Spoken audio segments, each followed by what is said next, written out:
I used to believe in order to feel or be successful, you had to sacrifice family time in order to have the money, right? Versus I'm going to have all the money and I'm going to have my family time and I'm going to have my alone time and I'm going to take care of my body and all of those things too. The success doesn't have to equal a sacrifice, whatever other sacrifices you make, but money doesn't mean you have to sacrifice for it. And even if you enjoy what you do, you'd be like, well, I'm not sacrificing. I really enjoy what I do. You're still giving up something to do that something.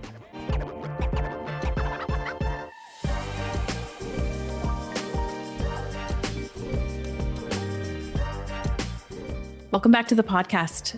Today's episode is a really special one because today's episode is number 200. It's the 200th episode. And I am so grateful for each of you that tune in every single week and share your time with me.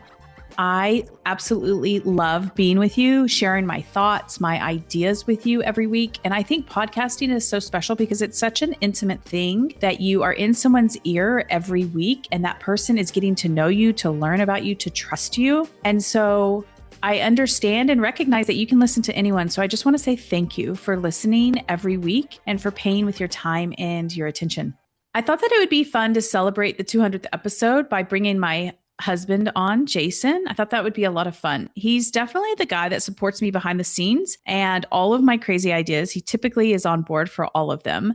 And he definitely is one of the guys or people that is not necessarily as familiar or comfortable with being front and center and being on video. And so I'm just grateful that he came on to have fun with me, to share all of his insights on me and on money and marriage and business. So in this podcast, we're going to talk about our money journey, how we have navigated it together, and how our perspectives have actually developed over time. We talk about business in general, what it looks like to build, to lead, to support each other, and to run a company together as a married couple. And also we discuss where there's still room for growth for both of us. And we dive into marriage, the highs, the lows, and like everything in between. And so my desire for you for this episode, as you listen, is to see that money and business and marriage can feel fun and it can feel easeful, not something that is stressful and divisive.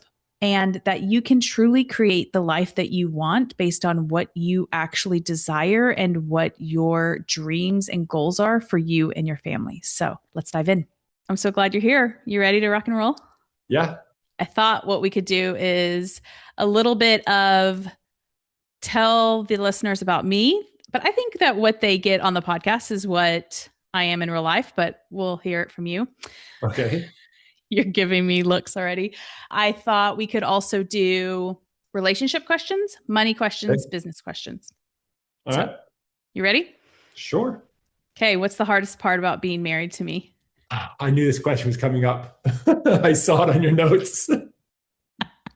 I would go with how, I don't know if it's like strong-willed. I don't want to say it's your way or the highway, but sometimes it's Erin's way or the highway. So yes, I would say that is the hardest. Yeah, I'd go with that. Like, you have your way of wanting to do things, and yes, you do take input on doing it those ways, but the car gets parked in a certain spot, or the car has to be facing away from the sun so it doesn't heat up. And I don't think it that much. And it all makes sense after the game's played out. But it's like, but I can just park right. No, I don't want you to park right there. And then that happened this weekend at wherever we were going, to Target or wherever. So yeah.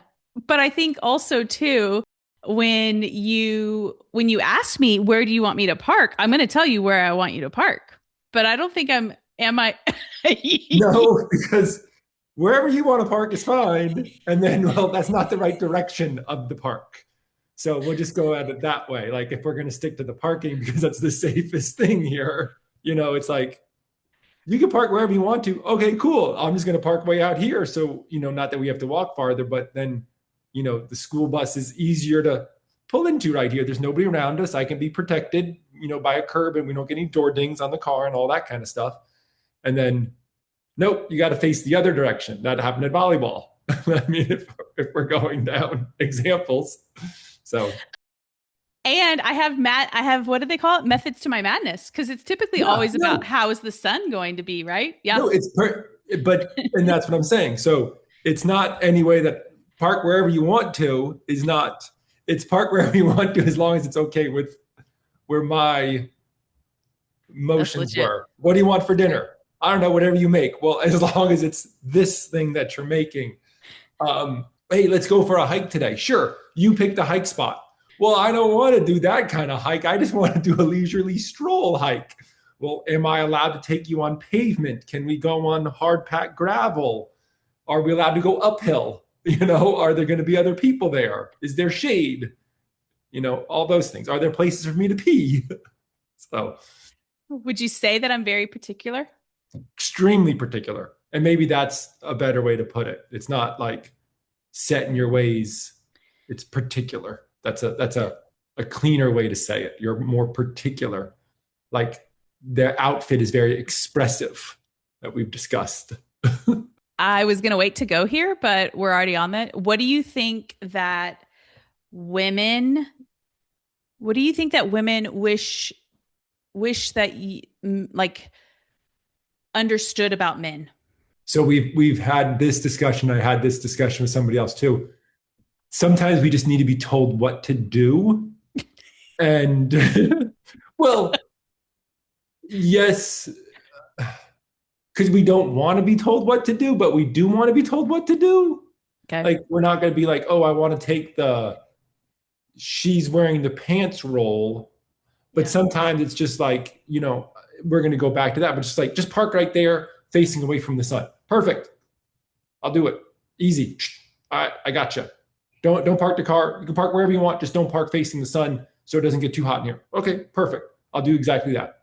We had this discussion about going and seeing Stormy, and and then when I got with Stormy and we were talking, it was just like you were like, I'm not going to make him the appointment. He's got to put his big pants on and make the appointment. Well, we both know that's not going to happen. So just, hey, I'm going to make an appointment with Stormy. You get to pick, like what we talked about with my clients. You get to pick Monday, Wednesday, or Thursday. What day do you want to go see Stormy at 10 a.m.? Those are the 3 days she has open. Just fine. We'll just do Wednesday. And then boom, here we are several months later, every Tuesday, 10 a.m., going to see Stormy. So there you go. I think that men have an innate desire to please their spouse, or women. Yes. I think that women sometimes actually don't know what they want. So it actually makes it or feels confusing for men because, like, on the one hand, I know we joke, like, you're like so particular, Erin, but I'm very clear in what I want and what I don't want. Like, there is no, I don't think that there's a lot of gray areas for me. I think I've gotten a lot better with like, no, I don't like that. And here's why I don't like that. Or this is what I want. And here is why I want this. And I think for some, and I think that this kind of comes back to like the whole feminist movement, which I'm not on board with, but I think we as women can say what we want from a very loving and wanting to be supported and nurtured place from our spouse. We don't have to come from the energy of an asshole or you're going to do what I say. But I think as women, if we are more assertive and we just say, this is what I want, this is why I want it, I think it clears up so many miscommunications or things that arguments that could occur in the relationship because women him and haw most of the time. I don't want to say most of the time, but sometimes, right? Versus just being very direct and saying exactly what we want. Mm-hmm. Well, I always think of like, because all the little shorts or whatever, the little YouTube things that I watch, and they always default to like, what do you want to eat?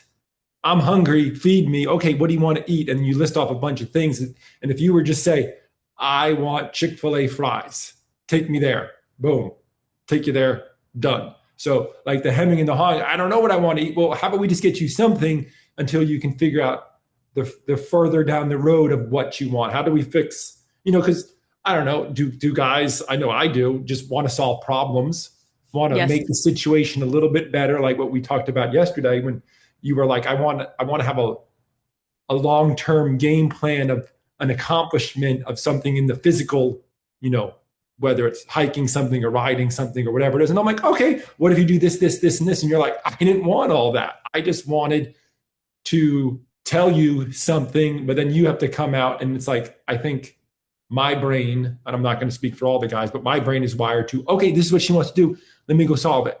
Like when we went to the plant store yesterday, you were like, I want the hydrangea trees and I want some peonies. And okay. So I went and talked to the neighbor lady. Hey, are these going to work in our yard for our sun exposure and all those things? Yes. Okay, fine.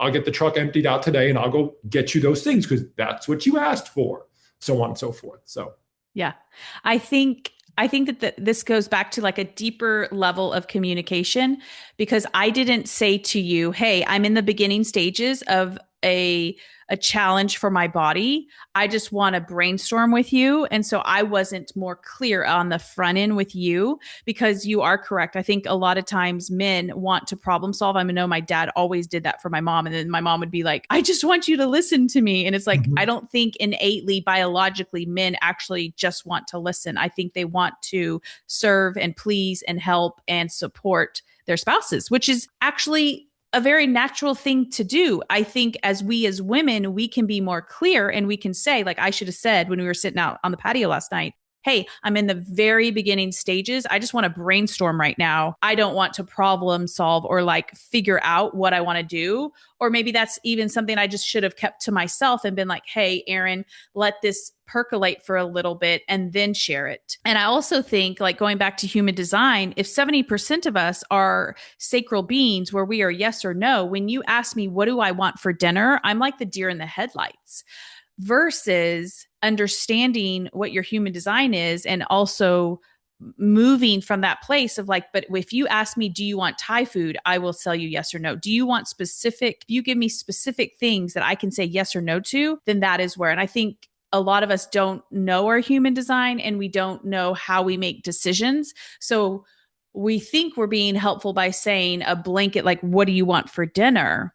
But for most of us, we're like, but if you're like, you want McDonald's, which we don't eat McDonald's, but you know what I mean? Like, you want McDonald's? No. You want Thai food? Yes. You want Mexican? No. You know what I mean? So it's like that, I think going to this deeper level of communication of like, how does your spouse actually need to be heard? How does the conversation, like, you know what I mean? Like versus I'm trying to help you. And I think both parties, at the end of the day, both parties want to please their spouse. It's just sometimes we don't know how to communicate effectively and be more direct, and to like, I think so often we don't even know what our own wants are. So we're trying to have somebody else figure out and help us, and we don't even know what our own wants are, right? So starting with us individually, whether you're a man or a woman, of like, what do you actually want, and being very clear.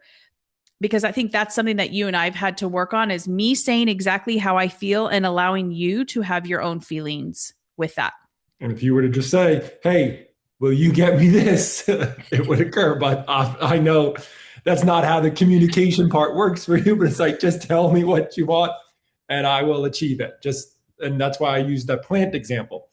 You said you want this one, you took pictures of it. So it's in my phone. Boom. Yep. It'll be here next week. There you go. Problem solved. What season of marriage do you think stretched us the most, and why?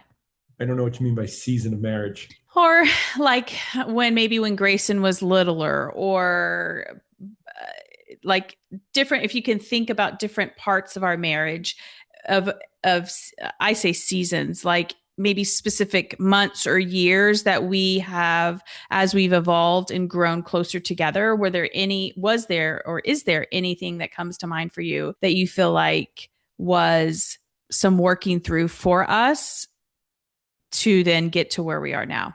I think definitely when Grayson was a newborn, that all went on to you. And I just said, okay, I just have to work and make money, and then all the problems would be solved. I mean, I didn't know. It was our first kid, obviously, or only. So it's like, I go work, bring home money, you raise baby and work, and cleaned and you were doing all, and we had these discussions. You're like, I was doing this and this and this and this and this. And I was like, oh my gosh, because I was out of the house. And the only thing you ever sent me was, okay, sometimes you would send me a text message like, I'm having a hard day, or, Grayson spit up or whatever it happened to be. There were just things like that, but it wasn't like, you never expressed to me that I can remember, at least you probably do remember, that you were overwhelmed or the boat was sinking, all those other things. So at least in my mind, that was hard, because then when we called on our support system, there was nobody I remember trying to call and be like, hey, can you come over? Just watch Grayson for a couple hours. Let Erin do whatever she needs to do. Just not have 100% attention. And then was always, I got something else going on. So there were all those little stories that we had. I know that was tough. I think it was a little hard. I know it was hard on me when I was going through some career changes. That was just like quiet time for me, where I don't think I was being a husband. I was being a dad. I wasn't being a friend, whatever you want to call it. I know I kind of had checked out, is the best way to say it. Because like in the earlier, like I go work, make money, and then it's like, okay, I'm going through some career changes now, trying to figure out what I want to do next. And it's like, what do I do? How do I provide and do that part? So those were the challenges. And I don't know if you have a follow-up question for like where it's really blossomed for us or whatever you want to say. But I definitely think you and me working for a common goal, and be that with my company now, you're just like, I think that's been a lot of fun shared times. And it's not like, okay, let's cook together, or let's go for a walk together, or go for a bike ride, or go ride the chairlift and go ski together and do all that kind of fun stuff, where it's like, oh no, let's, let Erin teach me QuickBooks. Let me show you how to do SEO stuff, and like watching me grow as, the business partner with you and all those things. Like, oh my gosh, like this has been a lot of fun. And it's a different shared experience than, our normal outdoor activity lifestyle experiences. I think also too that back when Grayson was little, which was 14 years ago, we were very different people. And I know for myself, I was not emotionally regulated. Yep. So everything felt like running, the family business. And then I also was like helping my grandfather with all of his trust and estate planning stuff. And then I had a newborn that I was taking care of all the time, which you don't know until you do, right? And then relationship stuff with you. And I think not having the tools that we have now, like I always think about, and everything happened perfectly just as it should to be where we are now. So it's never like feeling a regret or feeling like, oh, I wish it was different. But I am always curious, like, what would it have been like had I been more regulated, had I had done some of this work that I've done over the last 7 years, if I had done that before we had Grayson, so that, everything didn't always feel like this mountain that I was having to take care of or to solve or all of those things. So I think when you're in that state of survival of what I call it, right? Like that fight or flight, and you are just like trying to put one foot in front of the other, any little thing feels like a really big thing, because number one, your nervous system is at that state on a consistent basis. And two, you don't have the tools to process emotions and to work through things. And to, I think we've always been a good team, and I've always seen you as a partner. But I definitely think back then there were times where I felt very alone, because like you said, like I think the man is like, okay, I think I'm doing well because I'm going out and I'm providing for my family. And from the woman's point of view, it's like, I just want 10 minutes by myself where I can just not receive phone calls from employees, not have a baby wanting to nurse, not having my grandfather call me about questions about his estate. You know what I mean? So it's like this feeling of, and that is a feeling which comes from, our thinking, but like this feeling of aloneness of like, nobody gets me. Nobody understands what I'm going through. versus if I would have had tools like going to Stormy with emotional release therapy, EFT, the tapping, the, journaling, the just giving yourself more space in the day to not have everything so jam packed. What would it have been like? Yep. Who knows? But I just think that all of those things could exist right now. And I think we would handle them very differently. So I want listeners to know that it's not the circumstances that what creates all of the feelings within you. It's like, what is your actual state of being and how do you feel on a consistent basis is what's creating all of what you're experiencing in the outside world. And I also think, like, because you brought it up, like being aware of like what your spouse might need and not being able, like, I've always been up on myself or been proud of myself because like you can see like, okay, that's a situation over there that needs to be taken care of. That needs to be taken care of over there. But then you're coming home and you're not like, maybe my wife, needs to go out in the car by herself and just escape the house. And of course I gave that to you, but yeah, it was you. I think you had to ask for it or, because I thought in my brain, I had to be at work or else I was going to get in trouble at work. Like, oh, you got to be there, Monday through Saturday, 7 to 7, work your 12-hour days, 6 days a week and provide in that sense. But then you forget that there's other people at home. And, when you work with similar minded males, yeah, where everybody's in that same position. Like how many of us at work had newborns, babies, toddlers, kids that needed the spousal help, and your boss is the same way because that's the way he raised his family. And then, you're the one guy above you, that's the way. And it's just like, oh no, your wife stays home. She takes care of the kids and that's her problem. You're here at work and these are all your problems at work. And then when you get home, you got to sort that out and figure that out. So being aware that like, hey, no, the home life should be coming first because that's who is going to be there, in the 20 years if you want to retire from that or, in the 10 years because you want to do a little life change and you didn't want to be inside anymore, whatever it happens to be. But your spouse and your family are the ones that are going to be there. And did you somewhat neglect them, or put them on a different tier because you thought work had to come first? I also think I had very different feelings around money back then too.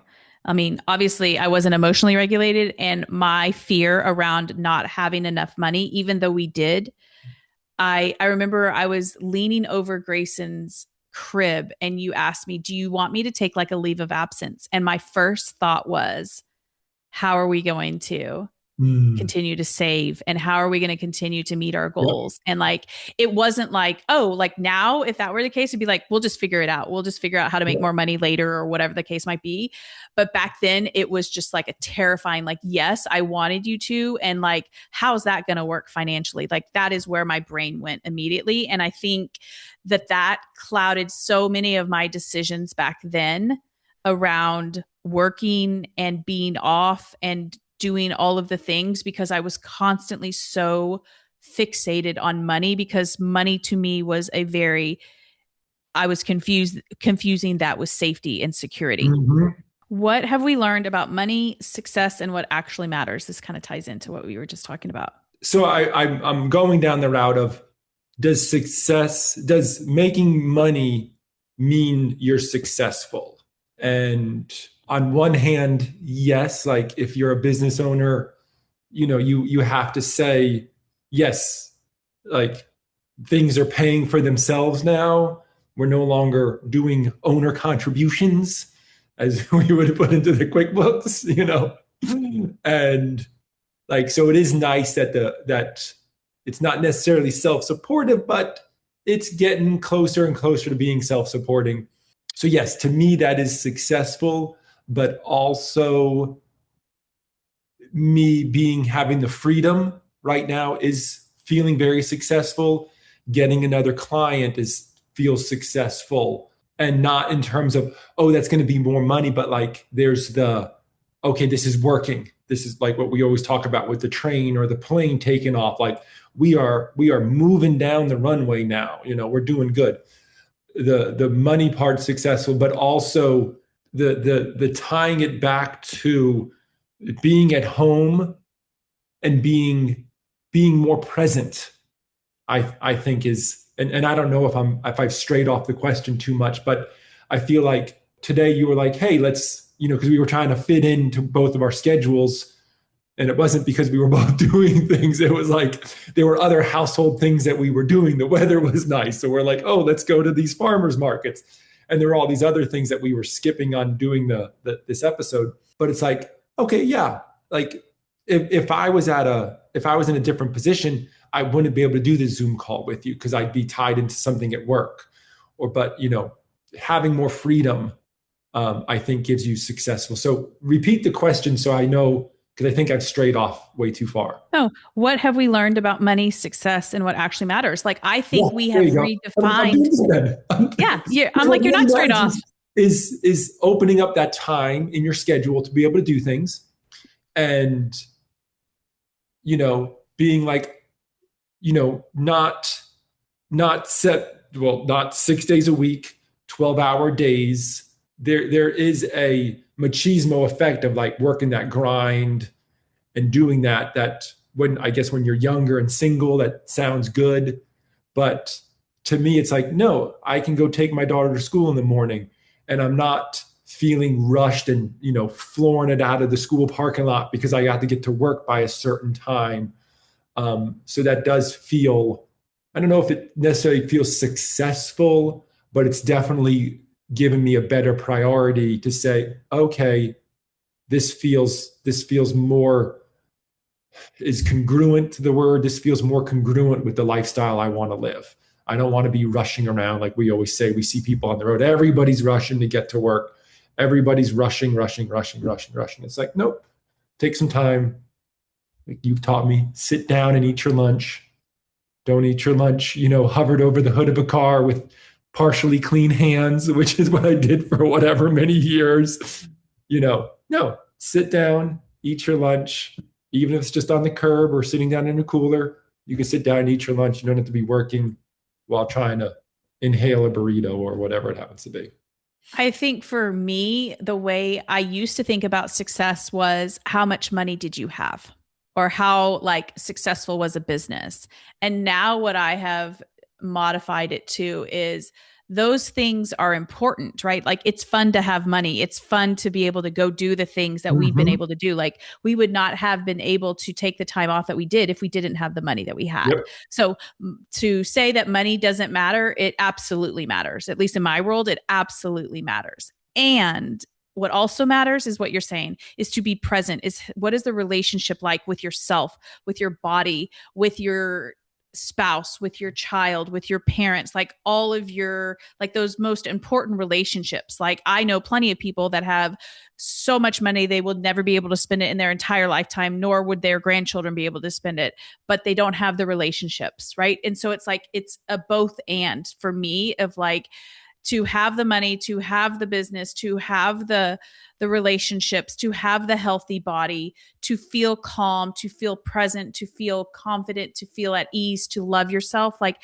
it's like it sounds cliche, but it's like that whole package. Like success, I think for so long, because of who I was around and maybe my role models, was like success was just this piece, right? It was just money and business versus like, I want all of that. And I want all of it with ease. Not that it's not going to take effort, but the feeling of having things like what you're saying of like, we can have our business, we can have all of these things and we can still wake up at when we want to wake up. We don't need to be waking up at 5 o'clock in the morning and hitting the gym and like hurry up and take your kid to school so you can drop them off to go do the next thing, And so I think for me of like redefining what success means, it's like, it's a double, right? It's like, I already am no matter what happens, right? Like no matter what happens in the world, no matter what 3D circumstance happens, like I already feel successful and love for myself. And all of those external things are great as long as they are I'm not, the word that comes to mind is sacrifice. Like I used to believe in order to feel or be successful, you had to sacrifice family time Yep. in order to have the money, right? Versus I'm going to have all the money and I'm going to have my family time and I'm going to have my alone time and I'm going to take care of my body and all of those things too. I think that's a good point. When you say the success doesn't have to, and I think that would sum up the way I would feel. The success doesn't have to equal a sacrifice. So the 20 to 40-year-old me definitely sacrificed time and whatever other sacrifices you make, but there was Family definitely life. a sacrifice for money. Yep. That's how you made money. You left the house, you went and you worked for somebody else, and you gave them your time, and they gave you what. And it doesn't have to be necessarily family life. It could just be whatever hobby you like to pursue. You know, I like to ride my bike, so I sacrificed riding my bike all last year. You know, so I went from riding every day to barely even riding on the weekends because I wanted to give my time to somebody else that would give me money in exchange for physical labor. I mean, that's as easy as it was. So yeah, what I said, I don't know where it cut me off, but it's like, money doesn't mean you have to sacrifice for it. And even if you enjoy what you do, you'd be like, well, I'm not sacrificing. I really enjoy what I do. You're still giving up something to do that something. Because I've always really enjoyed what I did. You know, through all the different endeavors in my life, I've really always enjoyed it. But I'm still not with you, missing out on, you know, a volleyball game for Grayson, missing out on, you know, dinner time with you guys, whatever it happens to be. There was always something in exchange. So maybe it's not a sacrifice, you know, but you're giving an exchange of time for the money, and that time can be spent with somebody else. Yeah. And I think us going from that employee standpoint to then business standpoint, you know, really, I think has changed a lot of things, like where you recognize like there is not, money is created through value. It's not created through time and hours spent. And I think that even though that you have liked what you have done, I think it comes back to the sovereignty and authority maybe of like, sometimes because we have taken off so much time to be with our daughter and with our family, and now we're in the season like, okay, let's go create more money now, and we're creating something that is legacy building. And so I think that now we come at it from the place of like, we don't have to, we're choosing to. And when you come from it from that place, like, oh, okay, I'm choosing to maybe not go to her practice but I'm choosing to spend that time to work on my business. That feels very empowering versus I have to do this thing and I can't go see her practice or something like that. And I think it's a mindset shift that we have also done in terms of now we're choosing what we want to do and we're being very intentional with our time versus somebody's telling me this is what I have to do. And so we think that that's, you know, and I think also too, like when you've had success from saving and investing your money through the traditional working for somebody else route, you have so much evidence that sacrificing and working hard does get you there. Versus now what we are looking at is, okay, we don't want to sacrifice anymore. We want to create assets that pay us indefinitely. And that is something that we're putting in the time and the effort now so that we can reap the benefits, you know, down the road versus, okay, I'm just going to save enough to finally get to a place where I can actually use this money. Tell me, how has being with me challenged you to grow? I get nervous when you look down because I know you're reading your screen, your phone screen. I'm like, oh, new question. How has being with you challenged me to grow? Yeah. It indefinitely, because there's a comfort zone that you can just settle into. There's a comfort zone of I'm going to go back to work. Comfort zone of coming home from work and sitting in front of the TV with a drink, whatever it happens to be, and watching TV and doing something of that sort. But it's like, no, we like to cook. So now you got to be, okay, we're not going to be able to sit in front of the TV. We're going to have to make some food. We're going to have to do something of that. So the pushing you outside of your comfort limits, I was just using that as the comfort. I definitely feel like pushing you past. Would I have started my own business if it wasn't for you? Probably not. Really? You think so? Yeah. If I did, it would have been successful. Like I would own a truck and some chainsaws and be like, I'm a business owner. Look at me. And it's like, do you have insurance? Are you licensed? Like all those little things that you brought into it. Are you doing your books? What books? Like we joked about like the accountant having or the business owner having a shoebox of receipts. It's like, how are you marketing yourself? Are you advertising? There's so many things that you have brought to my attention of this is actually what it takes. You can't just have generic insurance. You have to have very specific things and make sure you have the very specific things for whatever hazard you're going forth with. Do you just say, oh, I have my vehicle insurance and that's fine enough? Like, oh no, but you have to have commercial vehicle. Like there's all these different things that you've brought to the table. And I'm like, oh man, I really didn't know that stuff existed. Then there's the challenges, the personal challenges of, I guess the personal challenges are just bettering myself, bettering my calmness. Like we talked about that, like how much calmer we've gotten over situations and how I notice there's so much more calmness over me.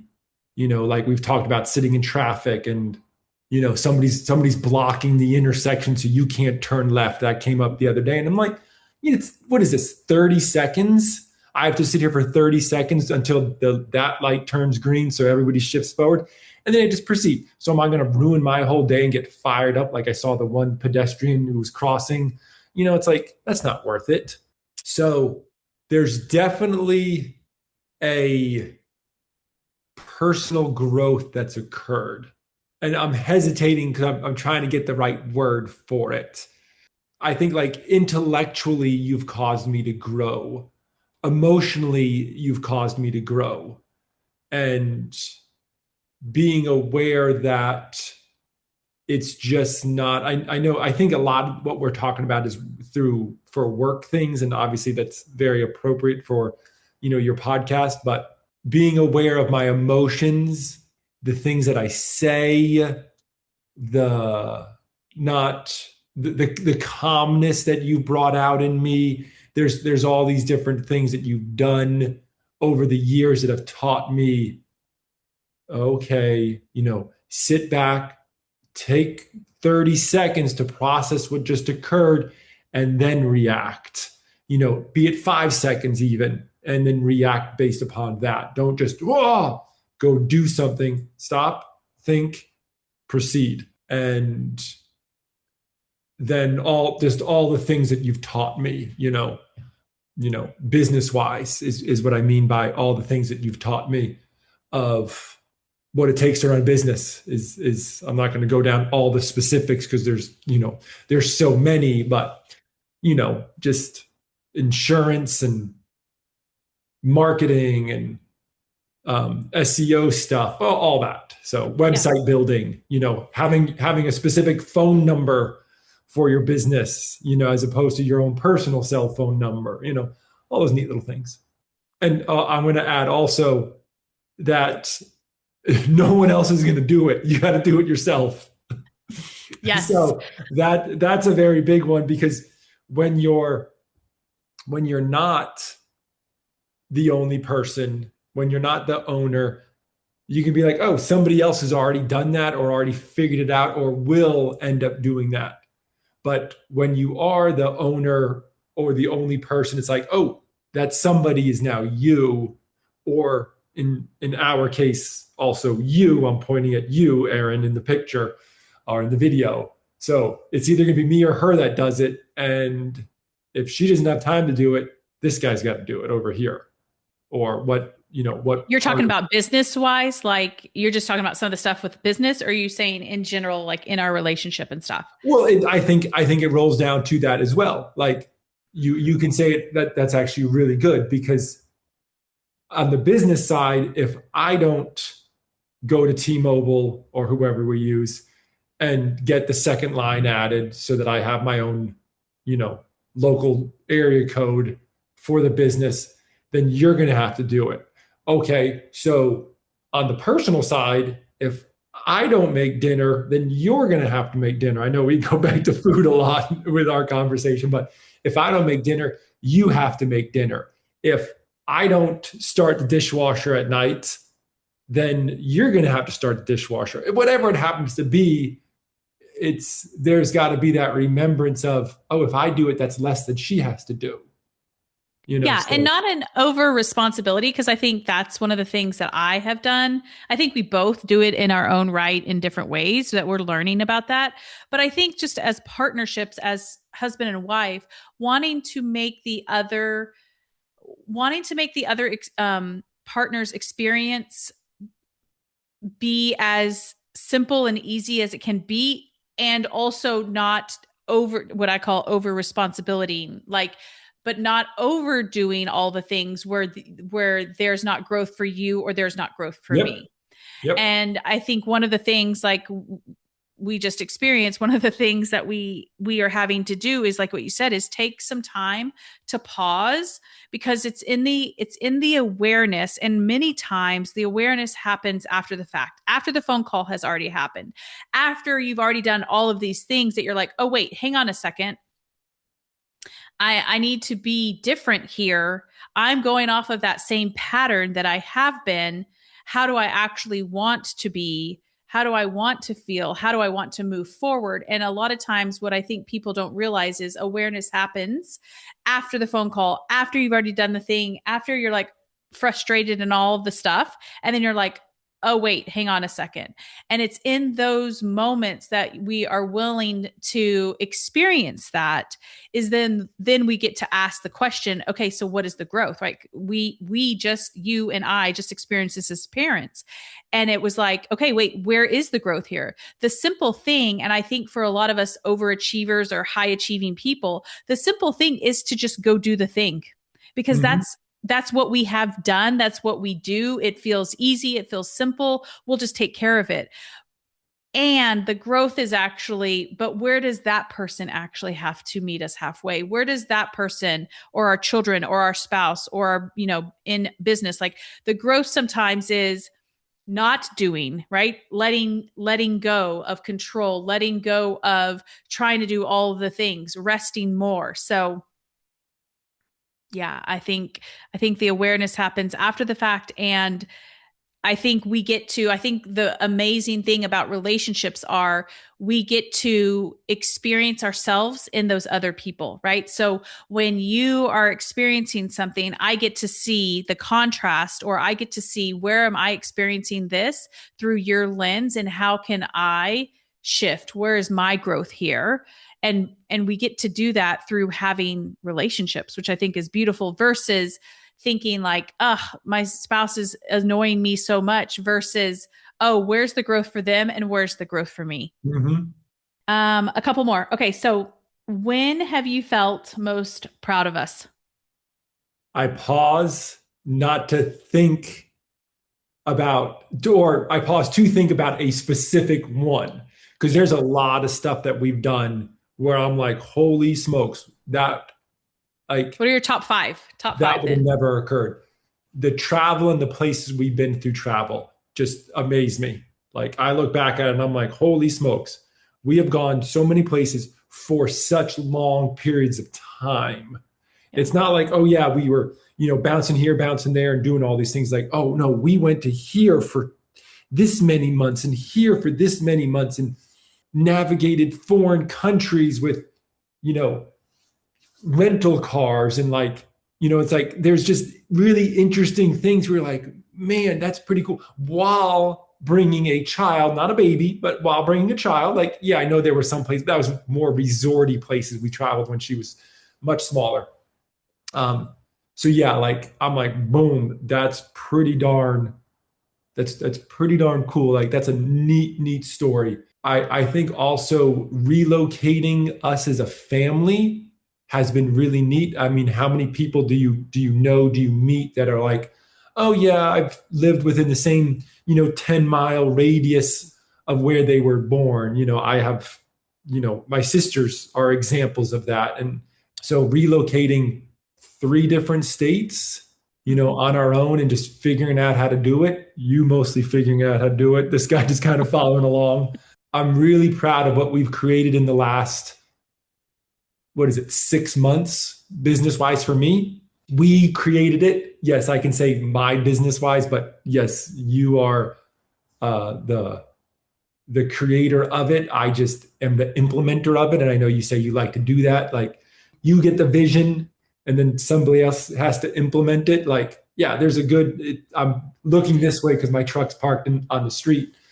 Like that's pretty darn neat. I'm really, really proud of that. When we send out my marketing material, I'm really, really proud of that. Like that's we call it our little baby, our new little baby, that we're growing and we're building up. So really proud of where we've become as parents. That's pretty, I'm really, really proud where we've come from for our relationship with each other. We're not just a husband and wife. We're like, we truly are, I think, best friends. Yes. I don't know if that's how you would term it. Yes. I know absolutely. But we've called it something else in the past. Instead of like the best friends, it's like your chosen soul, or there was some little cutesy little thing we called it. I don't want to go hang out with the boys. I want to hang out with my wife. Like that's so much more fun for me. And then just not like, oh man, what are we going to do for the next 10 years? It's like, oh man, what are we going to do for the next 10 years? Like there's going to be some weird, crazy things that are going to occur probably. Like it's fun. I'm really, really proud of where we've developed as a relationship and how we tackle things as like, I don't, sometimes like there could be like not necessarily between me and you, but there could be a married couple, like it's you versus me, as opposed to like with a situation like, oh, it's him versus her as a situation, as opposed to them versus the problem or whatever the situation is. Like, well, we just, it's like, oh, how do we solve this problem, as opposed to what are you going to do to fix this, or whatever it happens to be. Yeah. I think we look at things very much so as like, we're a team. Like I always say, like, and you always say this about us, like we make a really good team. Like we are a really good team. And I know you joke about like, well, I have the vision and I have the creator and then you implement, but I think that that's where you really love to be. And I really love to be in the imagination and the creation of things. And you like to physically like do the thing, right? Like I'm going to be the one that's like, I want to have hydrangea trees. And you're going to be like, I'm going to go get them. Right. And I'm going to plant them for you. Or like, I have this about, our business. And then here you go implement it. And you love that. And so I think that we both have skill sets that offset or complement the other, like it wouldn't really work so well if we had two creators. You are creative. I don't want to say that. You are very creative and you're very imaginative, but I think I am definitely the one that's like vision casting 10 years down the road. And then you get to like, give me feedback, but then you go do the thing. Like it wouldn't work if we had two of me that were always visioning, but not actually doing the thing. I'm looking at my mailers here and I'm like, okay, you're the one who's, I don't want to say so proud of yourself, but yeah, you did that in the bed, playing on your phone, created a new mailer and had a 97% done product. And then I called to our Staples rep and I said, okay, this is what we got. Forwarded her the things. We went back and forth a few times. Boom, a box gets delivered by the UPS man. Okay, now what? Okay, now they got to be sorted, all the direct mail things and then brought to the post office. So all your creation was just, which I don't want to sit there and try to create a new thing. but I can certainly implement that going forward. So there was just one really good example of that. You use the hydrangeas, but it's like, I'll use the mailers as like, oh, there we go. Boom, done. Yeah. You know? And I think the other thing too, that I'm most proud, and this will make me cry.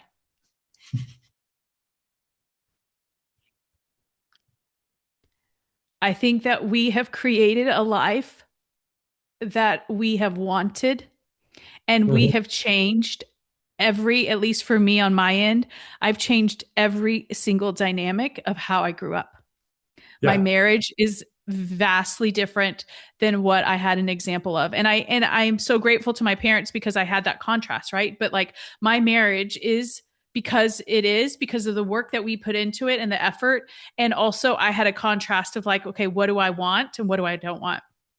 Our relationship with our businesses are vastly different because of having contrast with people, you know, how we parent, how, you know, we are as friends and lovers and partners in like all areas of our life. Like we are, like, I feel like every little area of my life, I have taken all of those nuggets from them, from my parents, from my experiences, and then tweaked it to how I wanted to have a life that I absolutely am in love with, that I never want to retire from.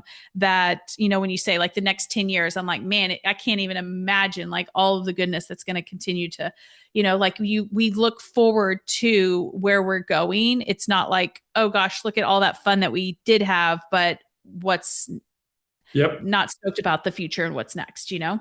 And my relationship with our daughter and just all of it. Like, I really feel like I have kind of like gone back through the video game and rehashed it or replayed the game to create how I wanted to have a life. Okay. So this kind of already like sums up what you have said, like what this is more legacy, because I think that we can sometimes be so in the minutia of business or partnerships or parenting, but it's like, what do you feel like that we are creating, like legacy building? Like what are we really building in your eyes? So what I like to think about is you and I are creating an example, at least for our daughter. And because you obviously you go out there to a lot more business people than I go out there, but I am talking to more business owners now, you know, more tradespeople. But for the most part, my example setting down towards our daughter would be having a business is really, really nice, as opposed to working for somebody. And I don't want to say either way, because some people might want to just be like, you know, it is nice just to work my. But I think at least for me and my work ethic and everything that I've ever contributed to employers has always been like, they really do miss me when I'm gone.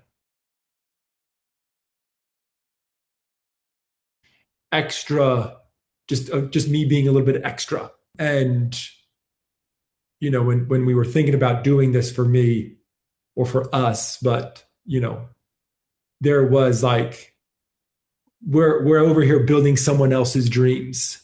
Yeah. And what are we doing to build our dreams based on that? So kind of legacy do I want to do? What do I want to leave for our daughter?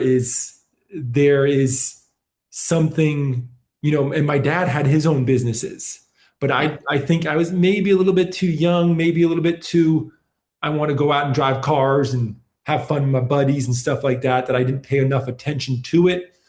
But there was definitely something like, interesting that didn't, I don't know, did my parents ever talk to me about, hey, do you want to do this kind of business for yourself? Do you want to pay attention to him? And maybe I was too young to have picked up on a lot of that. And I wasn't too young, I was our daughter's age.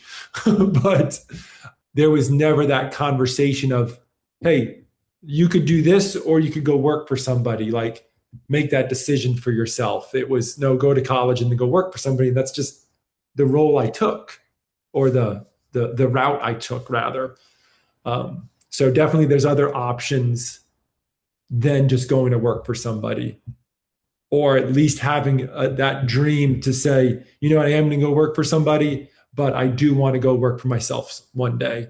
I want to figure out what I want to do. And also that it doesn't have to be an eternity thing.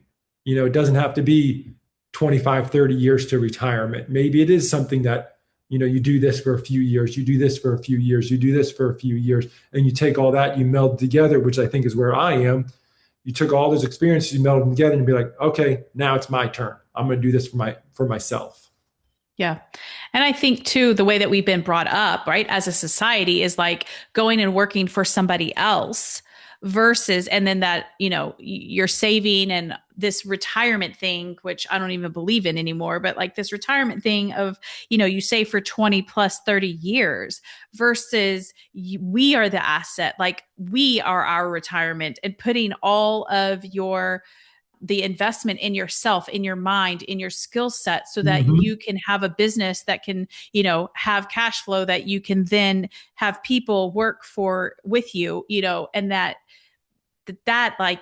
is legacy building. That to me is like betting on yourself, Yep. above, which is the rate of return is so much better than any stock or, whatever investment that we've been told to invest in. Like our mind, our skill sets, what we are creating, like that will pay dividends for years to come versus depending on whatever the stock market does or whatever that might be. Yeah. Any last imparting words that you want to, I don't know, either from a marriage place, a money, or business, and it could be and all three of those that you want to give to the listeners, what you've learned or things to think about, ponder, lasting words? Well, I wanted to go back to, and maybe this is part of this question and part of the earlier question, but it's like, I think that the betting on yourself is a good motto, a good slogan to go with. Bet on yourself. Are you building the life that you want? Like, are you building your dream? That's because that was the previous statement I made. Are you building your dream, or are you building somebody else's dream? Yep. I mean, I know that I contributed a lot in building someone else's dream. Yeah. And then when you decide to build your own, that there was a lot of anger involved with that, which was very not on my side, which was very like, hey, I want to do my thing. I want to build my dream. And, you're saying someone else felt anger, like previous employers felt anger when you wanted to leave? Yeah, because you're so good. Yeah, you're so amazing. As opposed to, so like the parting wisdom is, you're probably going to ruffle some feathers if you want to build your dream. So for you to be a happier person, somebody else might take it offensively. But temporarily. Yeah. And that's okay. It's really nothing that you did. Yeah, for sure. That's all within them. Other than everything that you did. Everything that you did, and now they're like, oh man, we're losing you. But why can't you just be in celebration of that? So I know I'm going off a different tangent there. But build your dream, have fun doing it, and working every day to say, and I use it because, it's like, what did you do today to build your dream? What, a little bit more, like the little micro jobs, if you will. It's like, okay, there might not have been, the full-fledged work today, but I did this, and this, or just this, and that moved me one rung higher on that ladder, or one more cog down the road of moving forward. Yeah. I think, like what they say, like, when's the best time to plant a tree? Yesterday. Okay. When's the next best time? Today. It's like the time is going to pass regardless. So Yep. why aren't you building something that you love, that you never have to retire from, that you wake up every day excited to do Yep. it, and that you are able to grow in the process of it? Along with, I think, obviously, we got to be doing all the emotional and the nervous system regulation work, because like just building what you want to build and still feeling how you felt before doesn't feel any different. So it's those marriage and combination of those two things. But I mean, I don't think I've ever heard anybody say that went into entrepreneurship. Maybe I haven't talked to them, but like, hey, I wish I would have still stayed at my job. Like even in those hardest, darkest hours, at least you're doing it for yourself. You're doing it for your family. You're doing it for the people that you serve. You're not doing it for somebody else's empire. And I think more of us need to, I have full body chills. More of us need to bet on ourselves, believe in ourselves, and like go all in on us, because we are the most important asset. Yeah. And when you said that, it's like, the planting of the tree. When was the best time? Yesterday. When's the next best time? Today. It's like you and I have this conversation of, man, where would this be if we started this when I first had that idea? Because I know you wrote in your journal, you wrote Jason having a tree service or something of that terminology. Yep. And that was whatever, 2019, let's call it that. I was like, man, like that's been on my mind for 6+ years.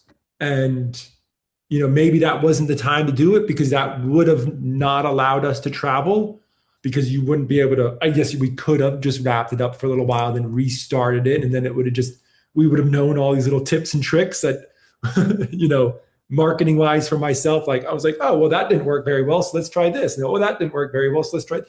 Anywho, it's like, if you have the thought, like maybe that thought's coming there for a reason, because I don't know how you say it. Like you have the thought because it already exists out there. I think that's one of your lines. I know that is one of your lines. I think that's the terminology you use for one of your lines. The thought exists because you have the thought because it already exists. So it's already within you, right? Like yeah. God put the two parts I say. I think what you're trying to get to is when we have the thought, someone else is wanting what we are creating, right? Like, Okay, so yep. Let's just take my business. My business came from, there are women out there that want what I am offering, and Yep. they have, so we are collectively creating together. And also the reason why we have specific thoughts, the reason why we have specific desires, they were put there in our heart, is from God, is through the divine intelligence and intervention, in terms of, like, I don't want to be a tree trimmer. I love all the back behind the scenes part of running a tree business, but I don't want to be a tree trimmer. But that is something that you love to do. And it was put there on your heart for you to express it and for you to fulfill that desire. And so I think we need to lean into those things. Like this comes back to self-trust. We don't truly trust that desire was put in our heart for us to actually bring it to fruition. Like, I love to fly, but I don't really want to be a pilot, but I always wanted to learn how to surf. Like, okay. And now I surf. It's like those desires are there for us to cultivate, to bring them to the 3D realm.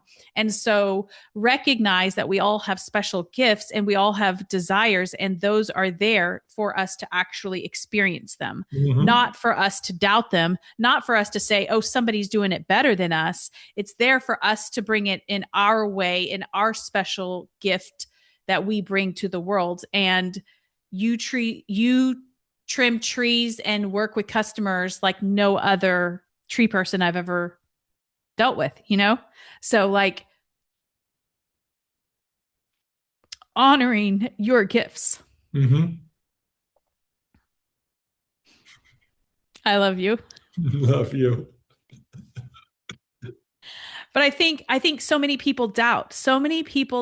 Like, oh, we downplay, we minimize what is on our heart. And I think if I could say anything about that, is just like, you don't know until you do. And it's really there for you to bring it. And so if we spent as much time believing in ourselves as we did doubting ourselves, where would we be? what would we create in the world? What would we have in our lives because we actually bet on ourselves and we spent more time in that arena than we did in the doubt side. Mm-hmm. Okay. Anything else before we say goodbye? That's all I got. Okay. Okay. Thanks for playing. Of course. I love you. I love you. And I love each of you. I'll see you in the next episode.